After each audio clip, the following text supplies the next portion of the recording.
students, in this video we are going to see the detailed performance parameters of the antenna for the radiation and microwave techniques. In previous video already we have seen the theoretical part and significance of each performance parameters for the antennas.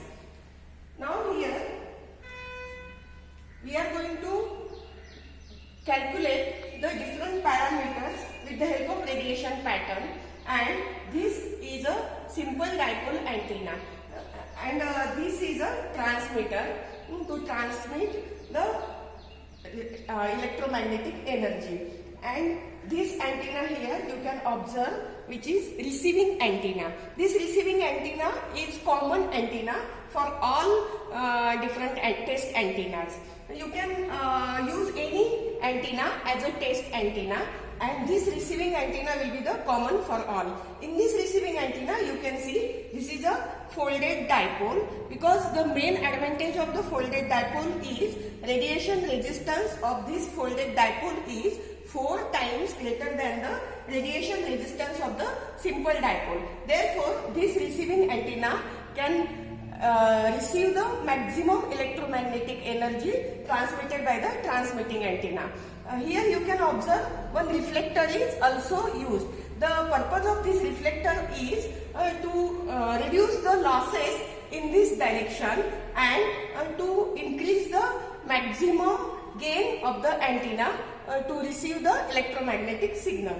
Then here this is nothing but the receiver. With the help of this receiver we can measure the received power in dB microvolts.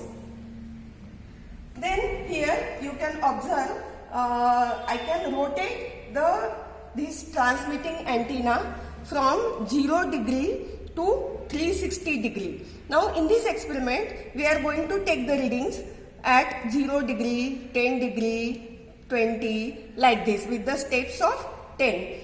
And the frequency of the transmitter is here 700 megahertz. Why 700 megahertz?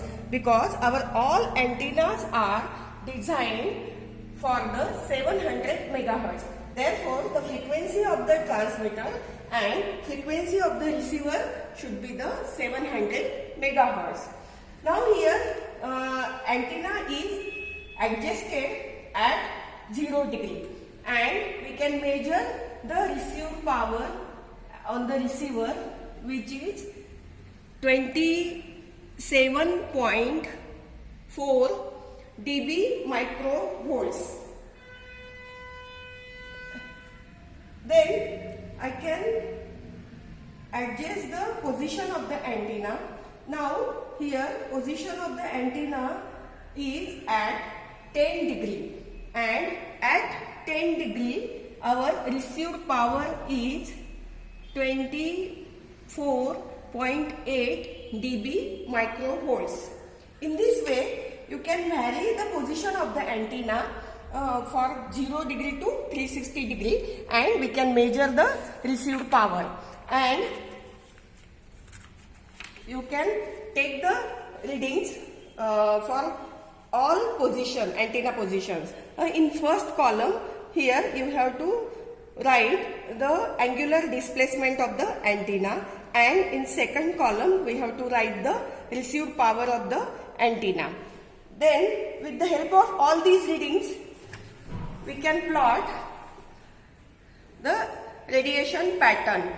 This is nothing but the polar plot. On radial axis the magnitude of the antenna is considered, and at each angle whatever is the received power, according to that we can plot the radiation pattern for simple dipole and folded dipole. Actually dipole antenna is omnidirectional antenna. Therefore here we can get the radiation pattern in 8 shape. Then second part of this experiment is with the help of return loss bridge we can measure the return loss of any antenna.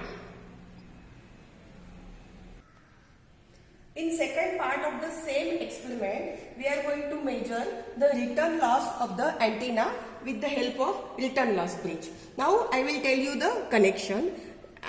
Transmitter is connected at the transmitter point of the return loss bridge, and this point is connected to the receiver, and at this terminal we have connected the antenna, test antenna. The main purpose of this setup is that we are going to measure the reflected power by the antenna, because at the resonant frequency antenna will radiate maximum electromagnetic power and minimum power will be reflected back by the antenna, and that actually we are going to measure with the help of this setup. Here in this experiment we have to adjust the frequency from 700 megahertz to 800 megahertz. But remember that the frequency of the transmitter and frequency of the receiver should be same. Suppose here I am adjusting the frequency at 710 megahertz, then at the transmitter also we have to adjust the frequency 710 megahertz, and whatever is the reflected power that we have to measure with the help of this receiver. In same way we can adjust the frequencies from 710 to 720. Here also it should be 720 megahertz, and we can note down the readings. And then the minimum value of the minimum, whatever is the minimum value here we are getting, that is nothing but the minimum return loss, and from that minimum reflected power we can measure the reflection coefficient with the help of this equation, that is return loss equal to minus 20 log of gamma. And then from the value of this gamma we can calculate the VSWR, that is voltage standing wave ratio, using this equation. And then after that from the VSWR I can measure the impedance of the antenna, which is S equal to ZL by Z0, where ZL is the antenna impedance and Z0 is the standard characteristic impedance of the cable. In this way we can calculate all performance parameters of the antenna using this antenna setup.